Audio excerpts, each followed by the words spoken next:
Hello my dear students, कैसे हैं आप सब। आई होप आप सब बहुत बढ़िया होंगे। मैं प्रिंस स्वागत करता हूं आप सबका एक बार फिर से आपके अपने चैनल कॉमर्स अड्डा 247 के ऊपर। जी हाँ, आज की इस क्लास के अंदर हम लोग बात करने वाले हैं क्लास 11th का एक इंपॉर्टेंट टॉपिक, और टॉपिक का नाम है कोरिलेशन। जी हाँ, कोरिलेशन क्या होता है, सबसे पहला इंपॉर्टेंट क्वेश्चन और one of the most important chapter है ये क्लास 11th के अंदर। और बच्चे बहुत ज्यादा परेशान होते हैं कोरिलेशन चैप्टर से। देखो, कोरिलेशन का मतलब क्या होता है कि सर यहाँ पर हम बेसिकली वेरिएबल्स के बीच में रिलेशनशिप को जानने की कोशिश करते हैं। जैसे कि आप जब क्लास 9th या फिर 10th के अंदर होंगे तो आप लोगों ने मैथमेटिक्स पढ़ी होगी, तो मैथमेटिक्स के अंदर आप दो वेरिएबल्स की बात करते हैं, जनरली एक्स और वाई वेरिएबल की। सेम सेंस पर इकोनॉमिक्स के अंदर जब हम स्टैट्स का टॉपिक पढ़ते हैं और कोरिलेशन समझते हैं, तो यहाँ पर हम लोग वेरिएबल्स की ही बात करते हैं और वेरिएबल्स को जानने की कोशिश करते हैं कि वेरिएबल्स का रिलेशनशिप किस तरह से एग्जिस्ट करता है, यानी कि ये जो वेरिएबल्स हैं इन वेरिएबल्स का रिलेशन कैसा होता है। तो आइए समझते हैं कि कोरिलेशन क्या होता है। अगर मैं कोरिलेशन की बात करता हूं तो यहां पर आप लोग एक फिगर देख पा रहे होंगे, और इस फिगर के अंदर क्या देखा जा रहा है कि यहां पर बहुत सारे डॉट्स आप लोगों को नजर में आ रहे होंगे, और उसके साथ साथ में आप लोगों को कुछ लाइंस यहां पर या फिर ग्राफ्स आप लोगों को नजर में आ रहे होंगे। और इन ग्राफ्स की मदद से आप लोग ये समझ पाते हैं कि जनरली जब मैं वेरिएबल्स की बात कर रहा हूं तो वेरिएबल्स के बीच में किस तरह का रिलेशनशिप जो है वो एग्जिस्ट करता है। समझेंगे इसको डिटेल में, लेकिन उससे पहले, स्टार्ट करने से पहले मैं आप लोगों के साथ डिस्कस कर लेना चाहता हूं एक बार कि सर जब हम इस टॉपिक को पढ़ेंगे तो क्या क्या टॉपिक्स इसके अंदर बेसिकली कवर किए जाएंगे, यानी कि क्या क्या चीजों को हम लोग कंसिडर करने वाले हैं कोरिलेशन के अंदर। तो सबसे पहले बात करेंगे किसका, सबसे पहले बात करता है understand the meaning of the term correlation. सबसे पहले समझेंगे कि कोरिलेशन का मतलब होता क्या है, और उसके बाद क्या समझेंगे, understand the nature of relationship between the two variable. दो वेरिएबल्स के बीच में जो रिलेशनशिप है वो किस तरह का है, यानी कि अगर दो वेरिएबल्स की बात की जाए एक्स और वाई वेरिएबल, क्या ये दोनों वेरिएबल पॉजिटिवली रिलेटेड है, क्या ये वेरिएबल्स नेगेटिवली रिलेटेड है। अब इसका कहने का मतलब क्या है, ध्यान से समझिएगा। इसका मतलब है कि अगर मैं दो वेरिएबल्स की बात करता हूं, एक वेरिएबल एक्स है और एक वेरिएबल हमारे पास वाई है। अगर एक वेरिएबल इंक्रीज करता है और उसके साथ में अगर दूसरा वेरिएबल भी इंक्रीज करता है, इसका मतलब दोनों वेरिएबल्स के बीच में कैसा रिलेशनशिप है, पॉजिटिव रिलेशनशिप है। एक वेरिएबल कम हो रहा है और दूसरा वेरिएबल भी कम हो रहा है, इसका मतलब कि दोनों वेरिएबल्स के बीच में कैसा रिलेशनशिप रहेगा, पॉजिटिव रिलेशनशिप रहेगा। लेकिन अगर एक वेरिएबल इंक्रीज करता है और दूसरा वेरिएबल डिक्रीज करता है, एक वेरिएबल डिक्रीज करता है और दूसरा वेरिएबल इंक्रीज करता है, इसका मतलब कैसा रिलेशनशिप है, यहां पर दोनों वेरिएबल्स के बीच में नेगेटिव कोरिलेशन है। और तीसरा बात की जाए, एक वेरिएबल के बढ़ने की वजह से अगर दूसरा वेरिएबल के ऊपर कोई भी इंपैक्ट नहीं पड़ता है, और एक वेरिएबल के कम होने की वजह से दूसरे वेरिएबल के ऊपर किसी भी तरह का कोई भी इंपैक्ट नहीं देखा जा रहा है, इसका मतलब कि दोनों ही वेरिएबल्स के बीच में किसी भी तरह का रिलेशनशिप एग्जिस्ट नहीं करता है, और इसको बोला जाता है नो कोरिलेशन। राइट। तो आप लोग समझ पाए कि कोरिलेशन का मतलब होता क्या है। कोरिलेशन बेसिकली क्या करता है, वेरिएबल्स के बीच में रिलेशनशिप को स्टैब्लिश करता है कि दोनों वेरिएबल्स के बीच में कैसा रिलेशनशिप है। फिर बात करेंगे calculate the different measures of correlation, कि कोरिलेशन जो है इसको मेजर कैसे किया जाता है, क्या क्या अलग अलग मेथड्स हमारे पास है कोरिलेशन को मेजर करने के लिए। और लास्ट हम लोग बात करेंगे analyse the degree and direction of the relationship, कि सर इनकी डिग्री क्या है, यानी कि अगर एक वेरिएबल में कितना चेंज आता है तो उसकी वजह से दूसरे वेरिएबल के अंदर कितना चेंज देखने को मिलता है। मान लो कि एक वेरिएबल अगर 10% से बढ़ रहा है और दूसरा वेरिएबल 100% से बढ़ रहा है, तो वो डिग्री कितनी है, उस डिग्री की बात की जाती है। और साथ ही साथ में बात करेंगे डायरेक्शन की। डायरेक्शन का मतलब है कि कौन सी दिशा की तरफ जो है वो वेरिएबल मूव करता है। चर्चा करेंगे इसके बारे में, लेकिन सबसे पहले आइए स्टार्ट करते हैं इंट्रोडक्शन के साथ में और समझने की कोशिश करते हैं कि इसका मतलब क्या है। तो यहां पर क्या बोला जाता है, बोला जाता है in previous chapters you have learned how to construct summary measures out of a mass of data and changes amongst similar variables, right। अभी तक जितने भी चैप्टर्स हम लोगों ने पढ़े उसके अंदर हम लोगों ने डाटा के बारे में बात करी, डाटा के कलेक्शन से रिलेटेड बात करी, डाटा के प्रेजेंटेशन से रिलेटेड बात करी, डाटा के ऑर्गेनाइजिंग से रिलेटेड बात करी कि डाटा को कैसे ऑर्गेनाइज किया जा सकता है। लेकिन अब हम लोग ये पढ़ने वाले हैं कि दो वेरिएबल्स के बीच में रिलेशनशिप जो है वो किस तरह का होता है, यानी कि दोनों वेरिएबल्स के बीच में किस तरह का रिलेशनशिप देखा जाता है। Right, as the summer heat rises, देखो क्या बोला जाता है यहां पर, जैसे जैसे गर्मियों के अंदर हीट जो है वो राइज होती है, hill station are crowded with more and more visitor. जैसे जैसे शहरों के अंदर यानी कि सिटीज के अंदर क्या बोला गया कि आपकी हीट बढ़ेगी यानी कि गर्मी बढ़ेगी, वैसे वैसे लोग क्या करते हैं, पहाड़ों की तरफ घूमने के लिए प्लान करते हैं, ट्रिप करते हैं। तो क्या बोला जाता है, ice cream sales become more brisk, यानी कि बहुत ज्यादा तेज हो जाती है। Thus the temperature is related to the number of visitor and sales of the ice cream. इसका मतलब कि टेम्परेचर का रिलेशनशिप है, किसके साथ में रिलेशनशिप है? विजिटर के साथ में और आइसक्रीम के साथ में। लेकिन ये रिलेशनशिप कैसा है? ये पॉजिटिव रिलेशनशिप है।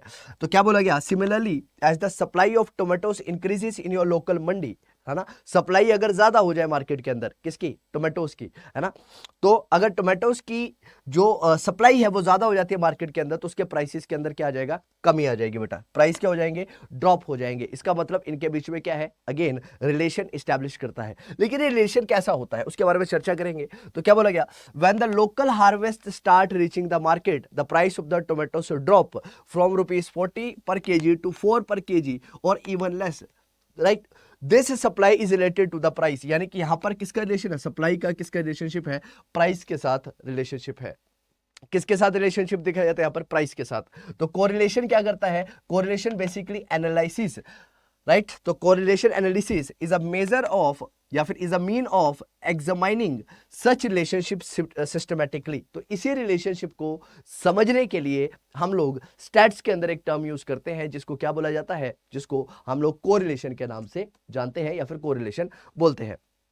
It deals with the questions such as is there any relationship between the two variable। इसके अंदर कुछ रिलेशनशिप को समझने का प्रयास करते हैं और कुछ कॉन्सेप्ट्स को जानने की कोशिश करते हैं। और सबसे पहले यहाँ पर बात की जाती है, क्या किसी भी तरह का रिलेशनशिप जो है वो दो वेरिएबल्स के बीच में एग्जिस्ट करता है? क्या दो वेरिएबल आपस में किसी भी तरह से रिलेटेड है? तो क्या रिलेशन है? कितना रिलेशन है? और अगर रिलेटेड नहीं है तो क्यों रिलेटेड नहीं है, राइट। तो यहां पर अगर आप लोग समझ पा रहे होंगे तो यहां पर क्या है बेटा? यहां पर एक झूला है, राइट, स्विंग है, राइट। तो क्या बोला जाता है? It is the value of one variable changes does the value of the other changes. तो यहां पर हम क्या देखते हैं कि एक वेरिएबल के चेंज होने की वजह से क्या दूसरे वेरिएबल की वैल्यू के अंदर चेंजेस आते हैं, राइट। यहां पर अगर आप लोग देख पा रहे होंगे तो यहां पर क्या बेटा? बैलेंस कर दिया गया है। क्या हो गया? यहां पर बैलेंस हो गया, यानी कि एक वेरिएबल में चेंज करने की वजह से दूसरे में चेंजेस नहीं आ रहे हैं। और दूसरा क्या है? Do both the variables moves in the same direction. क्या दोनों वेरिएबल सेम डायरेक्शन में मूव कर रहे हैं? दोनों एक ही डायरेक्शन में है? सिमेट्री है इनके बीच में या नहीं है? उस सिमेट्री की बात यहां पर की जाती है जनरली, राइट। और तीसरा बात की जाती है how strong is the relationship, कितना बेहतर रिलेशनशिप इनके बीच में है। तो ये सारी चीजें कोरिलेशन के अंदर हम लोग पढ़ते हैं और जानने की कोशिश करते हैं। तो आइए अब स्टार्ट करते हैं और समझते हैं कि रिलेशनशिप जो है वो किस तरह का हो सकता है। तो क्या बोला गया? Let us look at various types of relationship. अलग अलग रिलेशनशिप के बारे में समझने की कोशिश करते हैं। तो क्या बोला गया? The relation between movement in quantity demanded and the price of the commodity is an integral part of the theory of demand. जब हम थ्योरी ऑफ डिमांड की बात करते हैं, किसकी बात करते हैं? डिमांड की बात करते हैं, तो डिमांड के अंदर क्या देखते हैं हम लोग? प्राइस, है ना, और क्वांटिटी डिमांडेड के बीच में रिलेशनशिप देखने की कोशिश करते हैं कि अगर प्राइस इंक्रीज होता है तो हम लोगों को पता है, राइट, लॉ ऑफ डिमांड क्या कहता है कि there lies an inverse relationship between the price and the quantity demanded. Price और क्वांटिटी डिमांडेड के बीच में कैसा रिलेशनशिप होता है? इनवर्स रिलेशनशिप होता है। इसका मतलब कि अगर प्राइसेस किसी भी कॉमोडिटी के इंक्रीज करते हैं तो एक पर्सन उसकी क्वांटिटी डिमांडेड को क्या कर देता है? कम कर देता है, राइट। तो यहां पर क्या बोला गया? Which you will study in class 12। Low agriculture productivity is related to low rainfall, है ना। यहां पर किसका रिलेशनशिप देखा जा रहा है? एग्रीकल्चर प्रोडक्टिविटी का रिलेशनशिप देखा जा रहा है। किसके साथ में है? रेनफॉल के साथ। यानी कि अगर रेनफॉल होती है तो उसकी वजह से जो प्रोडक्टिविटी है, राइट, एग्रीकल्चर की, वो भी कम हो जाती है। तो such example of relationship may be given as a cause and effect relationship या फिर कॉज एंड इफेक्ट इंटरप्रिटेशन। इसको क्या बोला जाता है? कारण और प्रभाव, राइट, कि क्या कारण है और उसका क्या इंपैक्ट पड़ता है, right. What is the reason and what is the effect of that relationship. Others में भी just coincidence. The relation between the arrival of migratory birds in a century and the birth rate in the locality cannot be given any cause and effect interpretation. The relationships are simple coincidence. The relationship between size of the shoes and money in your pocket is another such example. If even if relationship exist they are difficult to explain, right। तो कई कई चीजों के बीच में ऐसा बोला गया कि कई वेरिएबल्स के बीच में रिलेशनशिप इस्टेब्लिश कर पाना थोड़ा सा पॉसिबल नहीं हो पाता, थोड़ा सा आसान नहीं हो पाता है। तो यहां पर क्या बोला जाता है? यहां पर सिंपल सी बात बोली जा रही है कि जब भी हम रिलेशनशिप की बात करेंगे कोरिलेशन के अंदर, तो हम वेरिएबल्स के बीच में रिलेशंस को क्या करेंगे? अंडरस्टैंड करने की कोशिश करेंगे कि वेरिएबल्स के बीच में किस तरह का रिलेशनशिप जो है वो एग्जिस्ट करता है। That what kind of relationship basically exist between the variable, है ना। तो कई जगह पर हम रिलेशनशिप निकाल पाते हैं और कई जगह पर रिलेशनशिप निकाल पाना पॉसिबल नहीं होता है। जैसे कि एग्जांपल के तौर पर अगर मैं आप लोगों से बात करता हूं, अगर आप शूज के प्राइसेस की बात करते हैं, राइट, और साथ ही साथ में साइज ऑफ द शूज की बात करते हैं, तो उनके बीच में रिलेशनशिप निकाल पाना पॉसिबल नहीं होता है, क्योंकि जनरली प्राइसेस जो है वो साइज के ऊपर डिपेंडेंट नहीं होते हैं। तो कई वेरिएबल्स के बीच में रिलेशनशिप निकाला जा सकता है और कई वेरिएबल के बीच में रिलेशनशिप निकाल पाना थोड़ा सा पॉसिबल नहीं हो पाता है। यही बोला गया, in another instance a third variable impact on the two variables may give rise to relation between the two variables, है ना। तो कई बार क्या होता है, तीसरा वेरिएबल भी आ जाता है ना। जनरली दो वेरिएबल्स के बीच में रिलेशनशिप निकाला जाता है, लेकिन एक कई बार हमारा क्या होता है, तीसरा वेरिएबल भी आता है और उस तीसरे वेरिएबल को इंटरवीनिंग वेरिएबल बोला जाता है ना।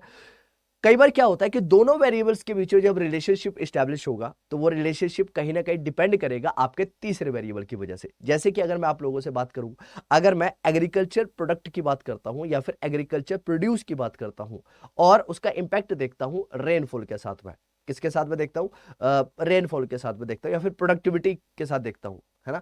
अगर मैं क्या कहना चाहता हूं, यहां पर सिंपल सी सेंस में समझिएगा कि अगर मैं देखता हूं कि भाई अगर मैं किसी भी एग्रीकल्चर प्रोडक्ट की बात करता हूं, किसकी बात करता हूं, एग्रीकल्चर प्रोड्यूस की बात करता हूं, ठीक है, उसका रिलेशनशिप किसके साथ में, क्वांटिटी के साथ में।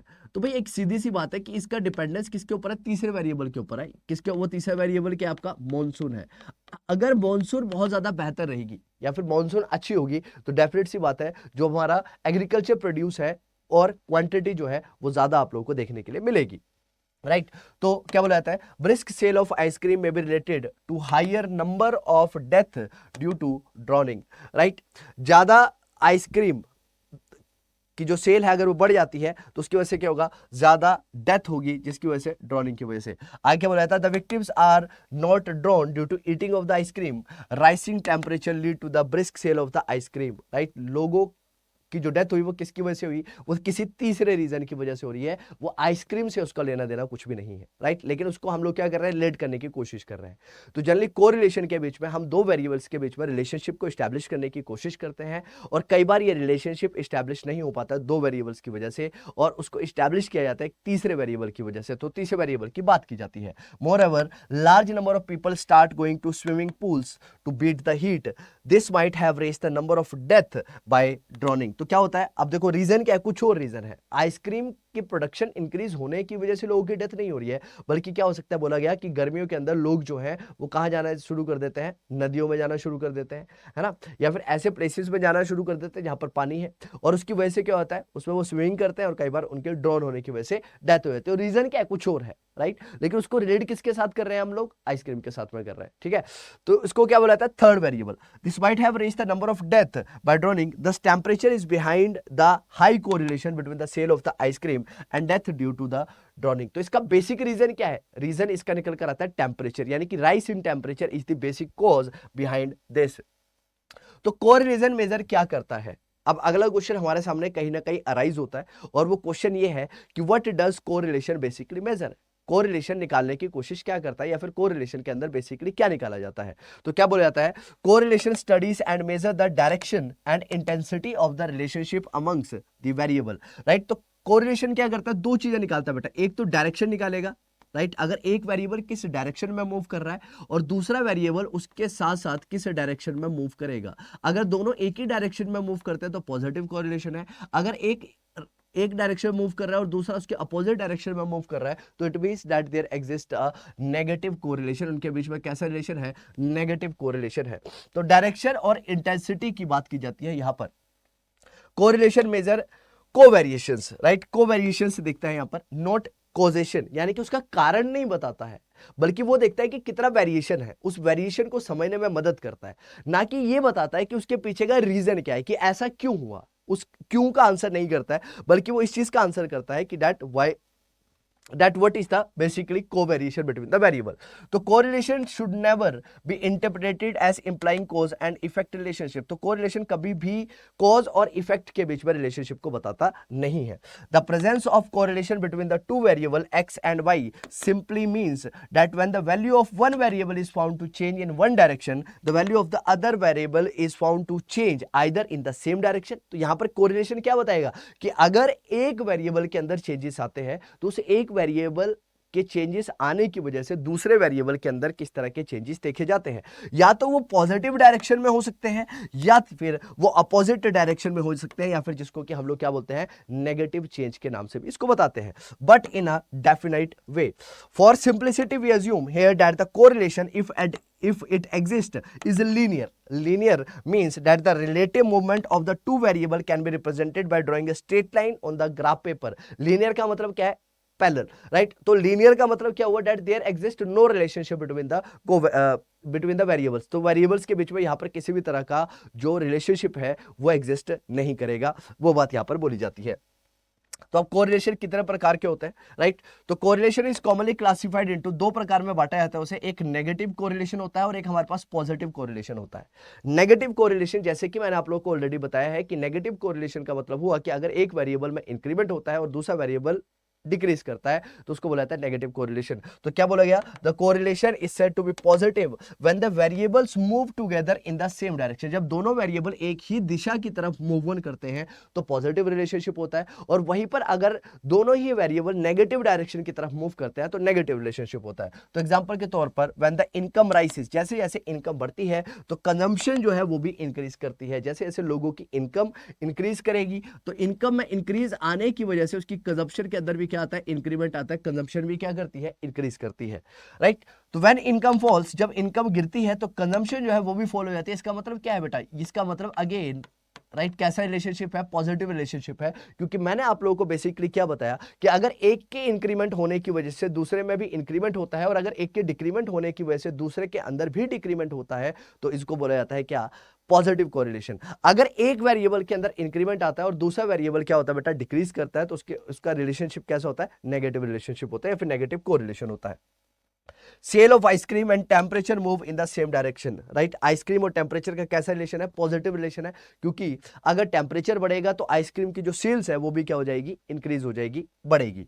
The correlation is negative, correlation negative है when the move is in opposite direction, उल्टी डायरेक्शन में अगर मूव होता है तो कैसा रिलेशन है, negative. When the price of apples falls its demand increases, जब प्राइस जो है एप्पल्स के बढ़ते हैं तो डिमांड क्या हो जाती है, कम हो जाती है, यानी कि नेगेटिव रिलेशनशिप है। When price rise it's demand decreases, जब प्राइस बढ़ता है तो डिमांड कम हो जाती है। When you spend more time in studying, ज्यादा समय आपके द्वारा स्टडिंग के ऊपर अगर स्पेंड किया जाए तो chances of your failing decline, यानी कि अगर आप ज्यादा पढ़ाई के ऊपर ध्यान देते हैं तो आप फेल होने के चांसेस जो वो कम हो जाते हैं। तो more studies mean more chances of success, right. तो सक्सेस और स्टडी का कैसा रिलेशनशिप है, पॉजिटिव रिलेशनशिप है। वहीं पर अगर स्टडी और फेलियर की बात की जाए तो इनके बीच में कैसा रिलेशन है, नेगेटिव रिलेशनशिप है, राइट। तो when you spend less hour in your studies chances of scoring low marks grades increases, these are instances of negative correlation. ये किसके एग्जांपल है, these are example of negative correlation.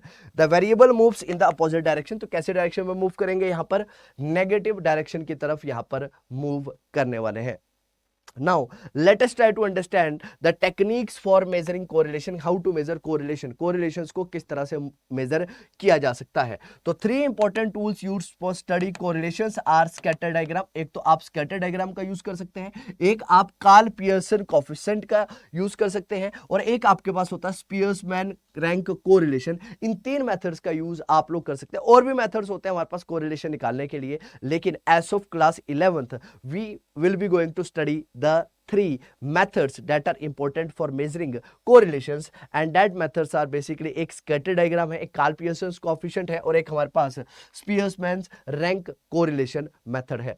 तो क्या बोला जाता है, स्कैटर डायग्राम क्या करता है, स्कैटर डायग्राम विजुअली प्रेजेंट करता है nature of association without giving any specific numerical value. यहां पर न्यूमेरिकल वैल्यू की बात नहीं होती है, यहां पर हम किसकी बात नहीं करते हैं, यहां पर हम लोग किसी भी न्यूमेरिकल वैल्यूज की बात नहीं करेंगे। We won't be talking about the numerical values. तो हमारे द्वारा किसके बारे में बात की जाएगी, so we will be talking on the basis of diagram. Diagrammatically हम चीजों को समझने का प्रयास यहां पर करते हैं। तो क्या बोला जाता है यहां पर, a numerical measure of linear relationship between two variables is given by Karl Pearson coefficient, यानी कि अगर मैं न्यूमेरिकल वैल्यू निकालने की कोशिश करता हूं वेरिएबल्स के बीच में रिलेशनशिप को एस्टैब्लिश करने के लिए, तो हम उसके लिए मदद कर सकते हैं, कार्ल पियर्सन कोएफिशिएंट की मदद से ले सकते हैं उसको निकालने के लिए। Relationship is said to be linear, linear का मतलब क्या हुआ, parallel, if it can be represented by straight line. Straight line का मतलब क्या है कि भाई कोई वेरिएशन नहीं आ रहा है, that there is no variation between the variables, right? Spearman coefficient of correlation measures the linear association between the rank assigned to the individual items according to their attributes. तो यहां पर क्या करता है, हम जब स्पीयर्समैन कोफिशिएंट रिलेशन की बात करते हैं तो यहां पर हम लोग लीनियर एसोसिएशन की बात करते हैं, right, on the basis of ranks. यानी कि यहां पर हम लोग क्या कोशिश करने की कोशिश करते हैं, रैंकिंग करने की कोशिश करते हैं, और रैंकिंग के बीच, रैंकिंग के अकॉर्डिंग हम लोग रिलेशनशिप को निकालने का प्रयास करते हैं। Attributes are those variables which can not be numerically measured such as intelligence of people. Attribute का मतलब हुआ लोगों की क्वालिटीज। अब लोगों की क्वालिटीज को हम लोग क्या नहीं कर सकते, मेजर नहीं कर सकते नंबर के सेंस में, तो हम लोग क्या कर सकते हैं, उसे हम बेसिकली उसे राइट मेजर नहीं कर सकते हैं किसके नंबर के सेंस में, बल्कि उसको क्या कर सकते हैं, हाईलाइट कर सकते हैं कि पहले नंबर पे ये क्वालिटी, दूसरे नंबर पे ये क्वालिटी, तीसरे नंबर पे ये क्वालिटी, है ना। तो रैंकिंग की जा सकती है, राइट। जैसे कि इंटेलिजेंस ऑफ द पीपल की बात की जाए, फिजिकल अपीयरेंस की बात की जाए, ऑनेस्टी की बात की जाए, तो यहां पर हम लोग क्या करते हैं, बेसिकली रैंकिंग करने की कोशिश करते हैं। तो स्कैटर्ड डायग्राम के अंदर, या फिर हमारा जो तीसरा स्पीयर्समैन कोएफिशिएंट है, राइट, स्पेसमैन रैंक कोरिलेशन, यहां पर हम लोग क्या करते हैं, रैंकिंग करने की कोशिश करते हैं on the basis of the relationship के बेसिस पर रैंकिंग करने का प्रयास करेंगे, राइट। सबसे पहले बात कर लेते हैं स्कैटर डायग्राम की। स्कैटर डायग्राम क्या बोलता है, अ scatter diagram is a useful technique for visually examining the form of relationship without calculating any numerical value. याद रखिएगा कि यहां पर हम लोग कोरिलेशन तो निकालेंगे, क्या निकालेंगे, यहां पर कोरिलेशन तो निकालेंगे, और लेकिन कोरिलेशन निकालते टाइम पर क्या करेंगे, कोरिलेशन को निकालते टाइम पर यहां पर हम लोग किसकी बात करने वाले हैं, यहां पर हम बात करने वाले हैं ग्राफ्स की। किसकी बात करने वाले हैं, विजुअली ग्राफ्स की बात करने वाले हैं। तो in this technique the values of the two variables are plotted as points on the graph paper. कैसे रिप्रेजेंट किया जाता है, ग्राफ पेपर के अंदर हम लोग चीजों को क्या करते हैं, मेजर करने की कोशिश करते हैं, डालने की कोशिश करते हैं। From a scatter diagram one can get a fairly good idea of the nature of the relationship. Scatter diagram के बेसिस पर भी हमें एक अच्छा रिलेशनशिप जो है वो दोनों के बीच में क्या हो सकता है, देखने के लिए मिल सकता है। तो क्या बोला जाता है, from a scatter diagram one can get a good idea of the nature of the relationship. In a scatter diagram the degree of closeness of the scatter points and their overall direction enable us to examine the relationship, right. तो यहां पर क्या बोला जाता है, जो हमारे scatter points होंगे उनकी वजह से ओवरऑल डायरेक्शन और ओवरऑल रिलेशनशिप को समझने में हमें मदद मिलती है। If all the point lies on a line the correlation is perfect. अगर सारे के सारे पॉइंट जो वो एक ही लाइन के ऊपर लाई करते हैं तो रिलेशनशिप कैसा है, पॉजिटिव है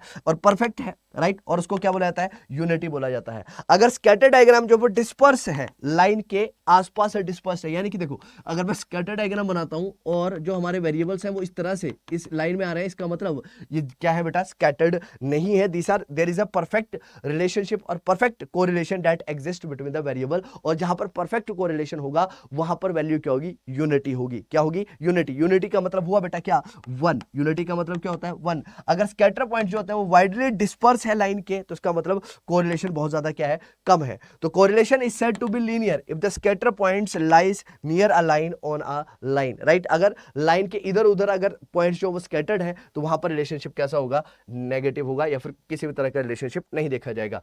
scattered diagram spanning over figure 6.1 ये देखेंगे अभी, give us an idea of the relationship between the two variable, right. Shows a scatter around an upward rising line indicating the movement of the variable in the same direction when x and y will also rise. This is a positive correlation. In 6.2 the points are found to be scattered around a downside sloping line. This shows that there is an opposite relationship between the variable. और तीसरा क्या है, no upward rising और no downward rising, यानी कि क्या है, एक पॉजिटिव स्लोप है, तो इसका मतलब कोई भी कोरिलेशन जो है एग्जिस्ट नहीं करता है, राइट। ये बात करते हैं यहां पर। आइए देखते हैं, इसके बाद समझने की कोशिश करते हैं इसको जरा ध्यान से। या देखिए, ठीक है, तो यहां पर आप देखते हैं कि यहां पर क्या बेटा, ये हमारे वेरिएबल्स हैं, यहां पर रिप्रेजेंट किया हम लोगों ने, राइट। ये डाउनवर्ड है, ये अपवर्ड स्लोपिंग है, ये डाउनवर्ड स्लोपिंग है। और यहां पर देखो आप लोग, जो पॉइंट्स है वो कैसे स्कैटर्ड है, पॉजिटिवली स्कैटर्ड है ना। तो इसलिए कैसा रिलेशन है, पॉजिटिव। ये कैसा रिलेशनशिप है, नेगेटिव है। कैसा रिलेशनशिप है, ये नेगेटिव रिलेशन है। और इसका मतलब क्या है, यहां पर कहीं पर भी प्रॉपर सिस्टमैटिकली स्कैटर्ड नहीं है, इसका मतलब नो रिलेशन है। और यहां पर क्या है, पूरा लाइन के ऊपर देखो आप लोग को देखने को मिलेगा कैसे है, पूरे के पूरे लाइन के ऊपर पॉइंट है, इसका मतलब परफेक्ट पॉजिटिव कोरिलेशन है, राइट। यहां पर कैसे रिलेशनशिप है, परफेक्ट नेगेटिव कोरिलेशन है। और लेकिन यहां पर कैसे, यहां पर पॉजिटिव तो है क्योंकि मूविंग अपवर्ड है, लेकिन नॉन लीनियर है, एक लाइन के ऊपर नहीं है। यहां पर क्या है, नेगेटिव है, लेकिन कैसा है, नॉन लीनियर नेगेटिव रिलेशनशिप यहां पर एग्जिस्ट कर रहा है, किसके बीच में, वेरिएबल्स के बीच में। क्लियर है इतनी बात, चलिए। Now let us try to understand the second method और सेकंड मेथड हमसे क्या कहता है, second method is known as Karl Pearson's coefficient of correlation. क्या बोला जाता है इसे, कार्ल पियर्सन कोएफिशिएंट बोला जाता है कोरिलेशन का, राइट। तो क्या बोला गया, this is also known as product moment correlation. क्या बोला जाता है इसे, प्रोडक्ट मोमेंट कोरिलेशन कोएफिशिएंट, और सिंपली इसे कोरिलेशन कोएफिशिएंट के नाम से भी जाना जाता है। और ये बेसिकली क्या करता है, हमें न्यूमेरिकल वैल्यूज बताता है किसकी, डिग्री ऑफ लीनियर रिलेशनशिप की, दो वेरिएबल्स के बीच में, एक्स और वाई के बीच में। यानी कि दो वेरिएबल्स के बीच में ये रिलेशनशिप को एस्टैब्लिश करने की कोशिश करेगा, लेकिन ये वैल्यूज को कैसे बताएगा, न्यूमेरिकली बताएगा, नंबर्स के फॉर्म में बताएगा। It is important to note that Karl Pearson coefficient of correlation should be used only when there is a linear relationship between the variables. यानी कि वेरिएबल्स के बीच में कैसा होगा, लीनियर होगा, यानी कि प्रॉपर रिलेशनशिप होगा, यानी कि वेरिएबल के बीच में रिलेशनशिप एस्टैब्लिश करवाया जा सकता है, तभी हम इस मेथड का यूज कर सकते हैं। तो when there is a non linear relationship between x and y, then calculating the Karl Pearson coefficient of correlation can be misleading। अगर लीनियर नहीं है तो दिक्कत आएगी कैलकुलेट करने में। Thus if the true relation is of the linear type as shown by the scatter diagram in the figure 6.1, 2, 4 and 5, then the Karl Pearson coefficient of correlation should be calculated and it will tell us the direction and intensity of the relationship between the variable। तो जो scatter diagram है वो क्या कर रहा है, हमें सिर्फ रिलेशन बता रहा है कि अगर वेरिएबल जो वो किस तरह से क्या करेंगे, मूव करेंगे डायग्रामेटिकली, है ना। लेकिन ये क्या करेगा, न्यूमेरिकली हमें चीजों को एक्सप्लेन करने की कोशिश करेगा। तो क्या बोलता है, but if the true relationship, right, if the true relation is of the type shown in the scatter diagram in the figure 6.6 or 6.7, then it means that there is a non-linear relationship between x and y, है ना। बाकी जहां पर हम लोगों ने non linear के बारे में बात करी तो वो दिखाता है कि नॉन लीनियर रिलेशनशिप है, राइट। तो वहां पर कोरिलेशन को यूज हम लोग नहीं कर सकते, कार्ल पियर्सन कोएफिशिएंट का यूज नहीं कर सकते हैं, राइट। तो सबसे पहले क्या किया जाता है, इसलिए सबसे पहले हमें यह देखना पड़ता है किसकी मदद से, स्कैटर डायग्राम की मदद से, जो रिलेशनशिप है वेरिएबल्स के बीच में वो लीनियर है या नॉन लीनियर है। लीनियर और नॉन लीनियर इसलिए निकालना जरूरी है ताकि हमें यह समझ में आ सके कि अगर लीनियर रिलेशनशिप एस्टैब्लिश कर रहा है या फिर लीनियर रिलेशनशिप अगर है, तभी कार्ल पियर्सन का यूज किया जा सकता है न्यूमेरिकल वैल्यूज को कंप्यूट करने के लिए, राइट। तभी कार्ल पियर्सन कोएफिशिएंट क्या होगा, सक्षम होगा, कार्ल के पियर्सन कोएफिशिएंट जो बढ़िया तरीके से काम करेगा, राइट। एग्जांपल के तौर पर कैसे कहता है, let x1 x2 and xn with the n values of x and y1 y2 y3 yn with the corresponding value of the y in the subsequent representation the subscript indicating the unit are dropped for the sake of simplicity। the arithmetic mean of x and y is defined as, यानी कि अगर मुझे mean निकालना है किसका, x का, तो क्या होगा, summation of all the unit of x divided by n। और अगर मैं वहीं पर अगर y मीन की बात करता हूं तो उसका मतलब क्या होगा, summation of y divided by number of unit of y। इस तरह से इसको निकाला जा सकता है, राइट। एंड देयर वेरिएंस, और अगर मुझे इसके वेरिएंस निकालना है, राइट, तो वेरिएंस कैसे निकलेगा, तो variance is basically calculated as like this. और वेरिएंस का फॉर्मूला क्या होता है बेटा, यहां पर variance is equal to, right, sigma square is equal to summation of x minus x bar का होल स्क्वायर अपॉन n। और सेम सेंस पे अगर मुझे y का निकालना है तो summation sigma square is equal to summation y minus y bar का होल स्क्वायर अपॉन n। इस तरह से निकाला जाता है इसे, ठीक है। The standard deviation of x and y respectively are the positive square root of the variance. यानी कि जब मैं ये इस वेरिएंस की क्या कर देता हूं बेटा, पॉजिटिव स्क्वायर रूट कर देता हूं, तो हमारा क्या निकल कर आ जाता है, कोवेरिएंस, सॉरी हमारा क्या निकल कर आ जाता है, स्टैंडर्ड डेविएशन निकल कर आ जाता है।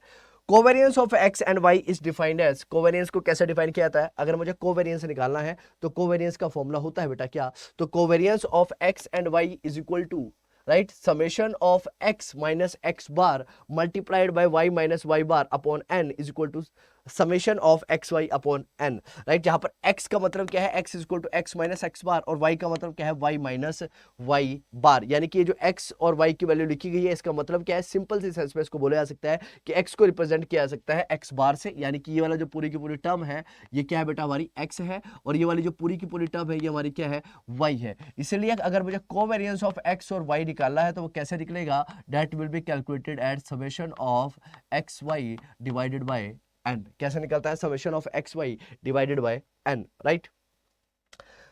Are the deviation of the ith value of the x and y from their mean values respectively. The sign of the covariance between x and y determine the sign of the correlation coefficient, यानी कि ध्यान से समझिएगा कि जो covariance की वजह से फिर जो साइन आएगा, साइन को इग्नोर नहीं करेंगे, क्योंकि साइन बेसिकली क्या बताएगा, साइन हमें बताएगा कि रिलेशनशिप कैसा है, नेगेटिव है या फिर पॉजिटिव है। The standard deviations are always positive if the covariance is zero. अगर कोवेरियंस क्या जीरो है, इसका मतलब किसी भी तरह का कोरिलेशन एग्जिस्ट नहीं करता है, और कोरिलेशन की वैल्यू भी हमारी क्या आ जाएगी, जीरो आ जाएगी। The value of the correlation will also be zero. The product moment correlation of the Karl-Pearson measure correlation by the given formula. तो अगर मुझे फॉर्मूला निकालना है तो वो इस तरह से निकाल सकता है, जहां पर R की वैल्यू क्या हुई बेटा, कोरिलेशन, और कोरिलेशन की वैल्यू क्या हुई बेटा, summation of x y divided by n standard deviation of x standard deviation of y। पहला फॉर्मूला ये हो गया, और इसकी जगह पर या फिर मैं फॉर्मूला यूज कर सकता हूं r is equal to standard deviation of x minus x bar upon y minus y bar. अब ये फॉर्मूले हमारे पास दे रखे हैं, लेकिन इन फॉर्मूलों का यूज कहां पर किया जाएगा, किस तरह से किया जाएगा, वो हमारा डिपेंड करेगा क्वेश्चन के ऊपर कि क्वेश्चन आप लोगों को किस तरह का डिफाइंड है। जिस तरह का क्वेश्चन आपके पास होगा, उस क्वेश्चन को उस हिसाब से देखकर आप लोगों को देखना पड़ेगा कि आप लोगों को कौन सा फॉर्मूला कहां पर क्या करना है बेटा, अप्लाई करना है, which formula should be applied at what point, right. ये सारे फॉर्मूले हैं जो कोरिलेशन के लिए आप लोगों के द्वारा यूज किए जा सकते हैं, right. Now let us try to understand the properties of the correlation. अब correlation की कुछ properties के बारे में समझते हैं, that what are the properties, that what are the features of the correlation. तो क्या बोलते हैं, R has no unit, यानी कि correlation की कोई भी यूनिट नहीं होती है। ये क्या होता है, just pure number होता है। It measures unit of measurements are not part of R. R between height in feet and weight in kilometer for instance could be say 0.7, right. ये 0.7 है, इसके आगे कोई भी यूनिट नहीं होती है। तो इसका मतलब क्या है कि जो कोरिलेशन है वो किसी भी तरह की यूनिट की बात नहीं करता है, या फिर यूनिट यहाँ पर डिफाइंड नहीं हो सकती है। Negative value of r indicate inverse relationship. Negative value क्या रिप्रेजेंट करती है, इनवर्स रिलेशनशिप रिप्रेजेंट करती है, यानी कि अगर एक की वैल्यू बढ़ती है और दूसरे की वैल्यू कम होती है, तो इसका मतलब इनके बीच में कैसा रिलेशन है, नेगेटिव है। तो आर अगर नेगेटिव है तो it means that it will show a negative value. कैसी वैल्यू शो करेगा, ये नेगेटिव वैल्यू शो करेगा। A change in one variable is associated with a change in the other variable in the opposite direction. When price of the commodity rises its demand falls, when the rate of interest rises the demand for the funds also fall. It is because now funds have become costlier, right. तो कैसे relation है, positive negative relationship, right.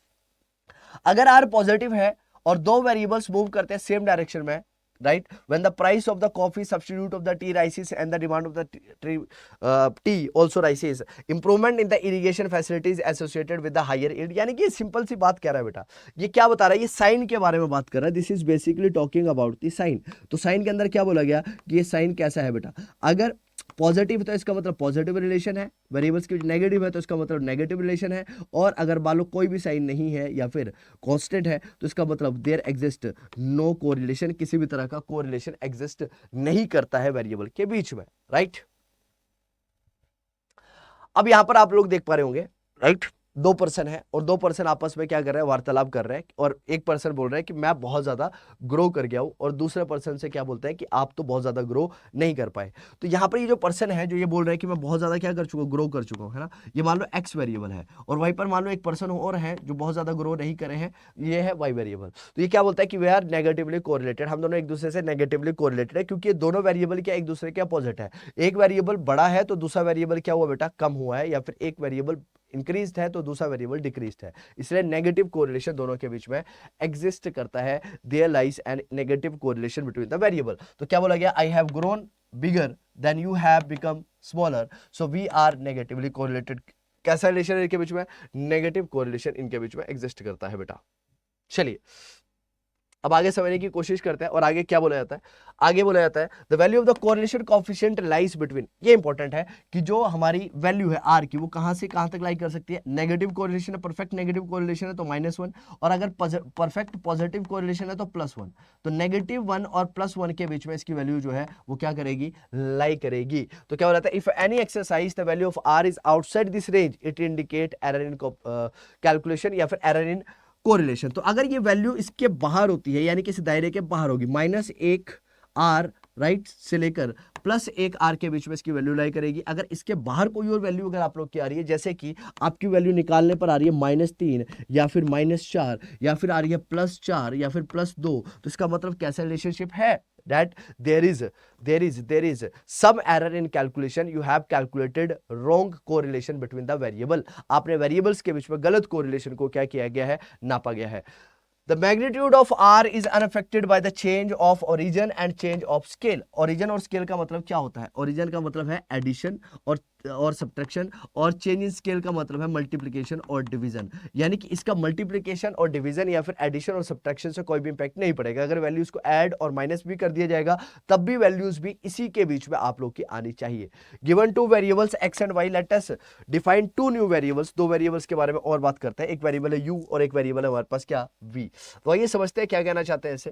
कहते हैं where A and C are assumed mean of x and y, right. यहाँ पर ए और सी क्या represent कर रहे हैं, यहाँ पर एज्यूम्ड मीन की बात कर रहा है, और बी और डी क्या है, कॉमन फैक्टर्स है, right, and of the same sign, और दोनों के बीच में क्या सेम साइन है। इसलिए जो रिलेशनशिप है या फिर को रिलेशन है किसके बीच में, एक्स और वाई के बीच में, should be equal to the relationship between u and v. इनके बीच का जो रिलेशनशिप होगा वो कैसा होगा बेटा, इक्वल होगा। The relationship should be equal between them. This property is used to calculate correlation coefficient in higher simplicity manner as in the state of deviation method. If r is equal to 0, इसका मतलब कि दोनों variable आपस में correlated नहीं है या फिर किसी भी तरह का रिलेशनशिप इन वेरिएबल्स के बीच में एग्जिस्ट नहीं करता है। अगर r1 है, r-1 है, इसका मतलब they are perfectly correlated, right, और वो क्या है, लीनियर रिलेशन है। अगर r1 है तो परफेक्टली रिलेटेड है और लीनियर है। अगर r-1 है तो भी परफेक्टली रिलेटेड है लेकिन नेगेटिव रिलेशनशिप है और कैसे है, लीनियर है।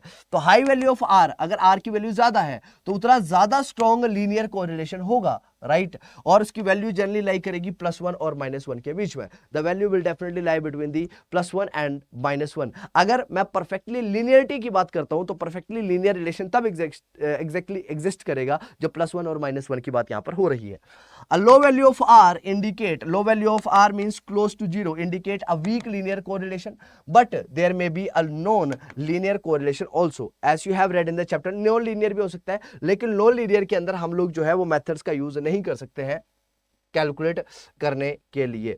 अब आइए इसको थोड़ा सा एक एग्जांपल के साथ समझते हैं, है ना, और एग्जांपल के साथ हम लोग जो है रिलेशनशिप निकालने की कोशिश करते हैं कि वेरिएबल्स के बीच में किस तरह से रिलेशनशिप है, ताकि आपको कॉन्सेप्ट अच्छी तरह से समझ में आ जाए, क्योंकि एग्जाम के अंदर आपको क्वेश्चन देखने के लिए मिल सकते हैं। तो यहां पर क्या बोला गया, एग्जाम्पल के तौर पर यहां पर बोला गया number of years of schooling of farmers, right, और दूसरी बात की जाती है एनुअल यील्ड पर एकड़ इन 00, यानी कि थाउजेंड्स ऑफ रुपीज। अगर स्कूलिंग की बात की जाए, जो फार्मर स्कूल नहीं गए हैं, राइट, 0, 2, 4, 6, 8, 10, 12, और यहां पर रिलेशन देखा जा रहा है क्या है, 4, 4, 6, 10, 8 और 7। तो अब राइट, अब हमें क्या निकालना है, यहां पर रिलेशनशिप निकालना है कि कैसा रिलेशनशिप है ना, कोरिलेशन निकालना है।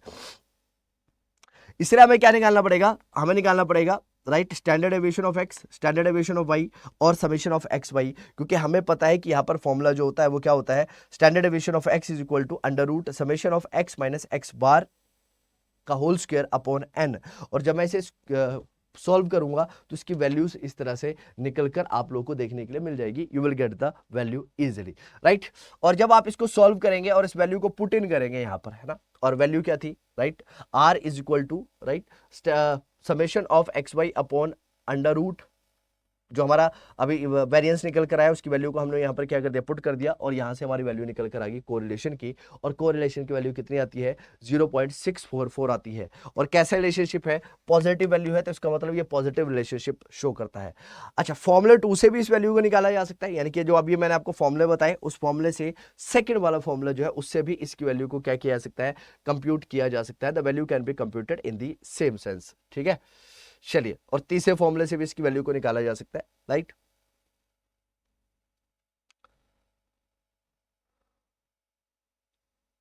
Now step deviation method to calculate correlation coefficient. अब स्टेप डेविएशन मेथड की अगर बात कर ले तो स्टेप डेविएशन मेथड के जरिए किस तरह से हम लोग कोरिलेशन को कंप्यूट कर सकते हैं, राइट। तो when value of the variables are large, value क्या बहुत ज्यादा लार्ज है, the burden of calculation can be considerably reduced by using property of r. It is that r is independent of change in origin and that of scale. It is also known as the step deviation method. यहाँ पर step deviation method के अंदर हम basically क्या करते हैं, qualities की बात करते हैं, फीचर्स की बात करते हैं। We basically talks about the features, right. Data हमारे पास दे रखा है, राइट और डाटा किसके बीच में, ईयर दे रखा है, annual growth of national income बता रखा है, ग्रोस डोमेस्टिक सेविंग ऐसे परसेंटेज ऑफ जीडीपी के बारे में बात कर रहा है ना। तो यहाँ पर हमें बता रखी है सारी की सारी वैल्यू और इसके बेसिस पर हमें क्या करना है, स्टेप डेविएशन मेथड का यूज करना है, राइट। तो where A and b are assumed mean, h and k are common factors and have same signs, then r u v equal to r x y, right. तो अब इसको example को solve करने की कोशिश करते हैं। प्राइस दे रखा है, प्राइस जब 120 था, 150 हुआ, 190 हुआ, 220 हुआ और 230 हुआ। और मनी सप्लाई कितनी है, जब प्राइस 120 था तो मनी सप्लाई 1800 थी, प्राइस 150 हुआ तो वैल्यू 2000 हुई, 190 हुआ तो 2500 हुई, 220 हुआ तो 2700 हुई और 230 हुआ तो 3000 हुई। करोड़ में इसकी वैल्यू दे रखी है, करोड़ में इसकी वैल्यू डिफाइन कर रखी है, राइट। अब यहां पर हमें क्या करना पड़ेगा, स्टेप डेविएशन मेथड के अंदर वैल्यू को यूज करना पड़ेगा। और स्टेप डेविएशन वैल्यू के अंदर जो जनरली हमारा फॉर्मूला होता है कोरिलेशन निकालने का, वो क्या होता है बेटा, this is the formula, right. This is the formula that is basically used, that r is equal to summation of u v या फिर एक्स भी बोल लो minus summation of u, right, summation of v divided by n, right, under root upon under root of summation of u square minus summation of u square upon n, under root summation of v square minus summation of v square divided by n. और जब आप इसको solve करेंगे you will get the value of the correlation, आपको correlation की value यहां पर नजर में आ जाएगी and you will find out the value of the correlation. Now let us try to find out the last method, that is Spearman rank correlation। Spearman के according rank कैसे निकाला जाता है, तो यहाँ पर एट्रीब्यूट्स के बेसिस पर हम लोग जनरली क्या करते हैं, वैल्यूज को डिफाइन करने की कोशिश करते हैं, वैल्यूज को निकालने का प्रयास करते हैं। तो क्या बोला गया, Spearman rank correlation was developed by a British psychologist C.E. Spearman। It used the following situation: suppose we are trying to estimate the correlation between the height and the weight of the student in a remote village where neither measuring rods nor weighing machines are available. In such a situation we cannot measure height or weight, but we can certainly rank the student according to the weight and height. These rank can then be used to calculate Spearman rank correlation coefficient। Suppose we are dealing, right, तो जहां पर क्या बोला जाता है कि जहां पर हमारे पास कोई एक पर्टिकुलर स्टैंडर्ड यूनिट नहीं है किसी भी चीज को क्या करने की, मेजर करने की, राइट, तो हमारे द्वारा क्या किया जा सकता है, मेथड का यूज किया जा सकता है, राइट। और सच बात में क्या बात करता है, फेयरनेस, ऑनेस्टी, ब्यूटी, यानी कि एट्रीब्यूट्स की बात हो रही है, क्वालिटीज की बात हो रही है। और जहां पर क्वालिटीज की बात होगी, एट्रीब्यूट्स की बात होगी, तो क्वालिटीज और एट्रीब्यूट के अंदर जनरली हम लोग यहां पर चीजों को देखते हैं। They can not B measured in the same way as we measure income, weight or height। At most these things can be measured relatively. For example, we may be able to rank people according to the beauty. Some people would argue that even this is not possible because standard of criteria for the beauty is different for different purpose and different culture। तो जहां पर हम लोग क्या कर सकते हैं बेटा, सिंपल से आप लोग एक चीज समझ पा रहे हैं कि हम लोग इसका यूज कहां पर करेंगे, रैंक कोरिलेशन का रैंकिंग करने के अंदर यूज करेंगे। और रैंक कोरिलेशन का मतलब सिंपल सी सेंस में हुआ that we are basically trying to rank the things accordingly. और ये बात समझ में, जहां पर हमारे पास कोई भी एक प्रॉपर यूनिट ऑफ मेजरमेंट नहीं है, जहां पर वेरिएबल्स के बीच में रिलेशनशिप नहीं निकाला जा सकता है मेजरमेंट के बेसिस पर, उसकी बात की जाती है, ठीक है। तो rank correlation coefficient and simple correlation coefficient have the same interpretation. Its formula has been derived from the simple correlation coefficient where individual values have been replaced by the rank. These ranks are used for the calculation of the correlation. This coefficient provide a measure of linear association between the rank assigned to this unit nor their value. The Spearman rank correlation formula, ये important है, बाकी सारी चीजें छोड़ दीजिए। याद रखिएगा कि रैंकिंग जहां पर हमें लोगों को करनी पड़ेगी वहां पर हम लोग स्पीयरमैन रैंक कोरिलेशन का यूज करेंगे जहां पर भी रैंकिंग की बात होगी। और रैंकिंग करके वैल्यू कैसे निकाली जाएगी, rank is equal to 1 minus 6 standard deviation summation of D square N cube minus N. This is the basic formula that can be used over here, जहां पर हम लोग यहां पर इसको निकाल सकते हैं। अब रैंक कोरिलेशन मेथड का यूज कैसे किया जाता है और रैंक कैसे निकाली जाती है, सबसे पहले समझिएगा। The calculation of the rank correlation will be illustrated under the three situation. When ranks are given, the ranks are not given, they have to be worked out from the data, यानी कि ranking हमें करनी पड़ेगी data को देखते हुए। और rank जो वो रिपीटेड है, तो सबसे पहला केस बनता है, तीन केसेस के अंदर हम लोग मेथड का यूज करेंगे। अगर रैंक दी गई है, रैंक दी नहीं गई है और रैंक हमें डाटा से निकालनी है। और तीसरा क्या है, रैंक जो है वो रिपीटेड है, रैंक जो है वो बार बार आ रही है, रिपीट हो रही है। सबसे पहले बात करता है जब रैंक हमारे पास दे रखी हो। एग्जाम्पल के तौर पर 5 पर्सन्स आर असेस्ड बाय 3 जजेस। 5 पर्सन्स को, 5 लोगों को 3 जजों के द्वारा क्या किया जाता है, असेस किया जाता है ब्यूटी कॉन्टेस्ट के अंदर। तो हमें फाइंड आउट करना है कि कौन सा जज जो है, राइट, कहता है which we have to find out which pair of the जजेस has the nearest approach to the common perspective of the beauty, right. तो किन की मिलती जुलती अप्रोच जो है वो सेम है ब्यूटी से रिलेटेड, राइट। तो यहाँ पर क्या होगा, सबसे पहले देखो क्या बोला गया, कंपटीशन हुआ, जज 1 2 3 4 5 ए 1 2 3 4 5 है ना, रैंकिंग देते हैं वो, पहला दूसरा तीसरा चौथा पांचवा ये देते हैं दूसरे को, और तीसरे वाले को पहली रैंक देते हैं, और ये अगेन पहले को पहले वाली रैंकिंग देते हैं, ठीक है। तो अब देयर आर 3 पेयर्स ऑफ जजेस necessitating calculation of the rank, calculating thrice, 3 बार रैंक को कैलकुलेट करा अकॉर्डिंगली। तो हम लोग किसका फॉर्मूला का यूज करेंगे, इसका यूज करेंगे, correlation is equal to R is equal to 1 minus 6 standard deviation of D square summation of D square upon N cube minus N, right. और इसका यूज कैसे किया जाएगा, देखो यहाँ पर हमारे पास ए, यहाँ पर हमारे पास बी, हमारे पास क्या है डी, और डी बेसिकली डेविएशन है, राइट। ए के अंदर डाटा क्या है 1 2 3 4 5 और बी के अंदर डाटा क्या है 2 4 1 5 3। अब यहां से निकालो डेविएशन कितना है, 1 और 2 डेविएशन कितना हुआ -1, 2 और 4 डेविएशन कितना हुआ -2, 3 और 1 डेविएशन +2, 4 और 5 डेविएशन -1, 5 और 3 डेविएशन कितना हुआ 2 का, डेविएशन का स्क्वायर कर दो तो डी का स्क्वायर कितना होगा 1, 2 का स्क्वायर कितना होगा 4, 2 का स्क्वायर कितना होगा 4, 1 का स्क्वायर कितना होगा 1, 2 का स्क्वायर कितना होगा 4, टोटल वैल्यू आ गई इसकी कितनी, बोलो बोलो, टोटल वैल्यू यहां पर आ गई इसकी 14। अब now put this value in this formula, इस वैल्यू को इस फॉर्मूला के अंदर पुट कर दो, r is equal to 1 minus 6 into D square 14 upon N cube minus N, यानी कि नंबर कितने थे टोटल, कैंडिडेट कितने थे 5 थे, तो यहां पर हमने क्या करा 5 का क्यूब -5 और इसकी वैल्यू निकाल दी हम लोगों ने, दैट इज 0.3। कितनी वैल्यू निकल कर आई, यहां पर हमारी 3 वैल्यू निकल कर आती है, ठीक है।